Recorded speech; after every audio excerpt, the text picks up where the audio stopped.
Hello, watching. keep watching. Thanks for watching. Thank you for watching.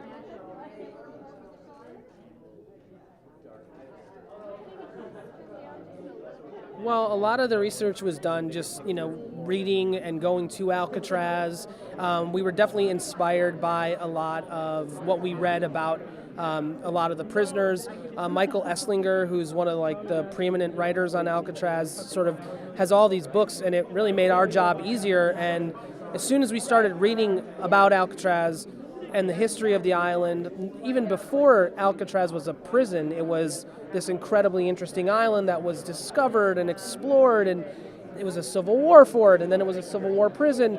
It just made us realize, wow, there's so much great stuff here that we don't even have to come up with. It's real. So it was a treasure trove, really, of material and inspiration for us as writers, both with the inmates and just the island itself. Yeah, I mean, once you go to Alcatraz and you walk down those halls, inspiration comes from the place. I mean, it's really something because it's really small, it's very claustrophobic, it's got the best view of San Francisco and that you could possibly have. So there's this mix of beauty, but also this haunting element that can be really scary, especially if you're there at nighttime, which we've been, and it's just you can almost taste and hear the sounds of San Francisco from across the bay, and that in itself used to drive these prisoners crazy. And so it's just those feelings you want to incorporate into the show, and I think we do a great job doing so.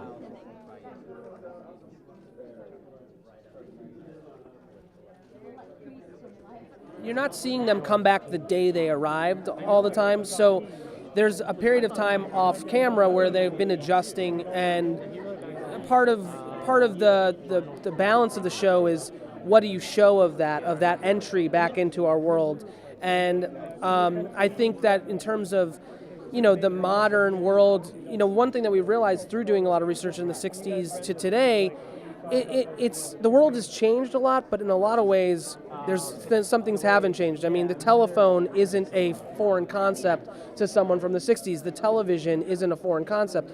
So while we've been wildly pushed into one direction where now you can watch TV on your phone, to that extent, it's a quick assimilation for them. And so a lot of these prisoners are very smart, have high IQs, and yet there are some that don't. So it just depends on the person, really, and how they react to the modern world.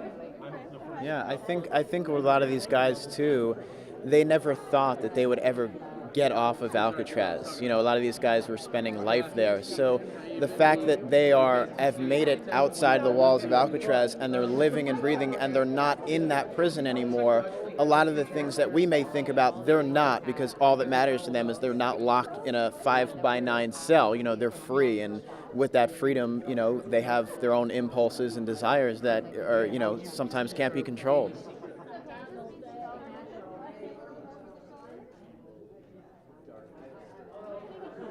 Well, I mean, question.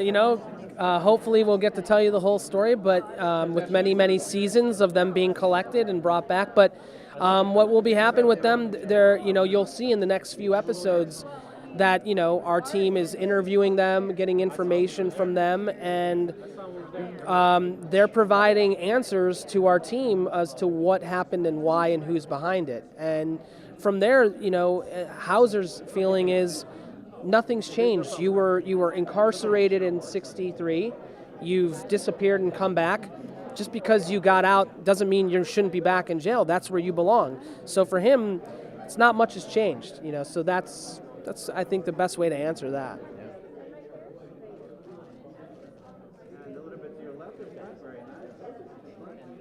Episode 12 and 13 are very much, Hauser and Rebecca centric, and we get more into, we build to Rebecca and her grandfather's, confrontation, and we build to a big, cliffhanger, and we get behind that door, and once you get behind the door, more questions, while we'll answer tons of questions, we'll be positing new ones. So I think in teasing the next few episodes, it's just, we really save the best for last, and it's going to be great. Yeah, the warden's door. The warden's door. We'll open that door and show you what's behind.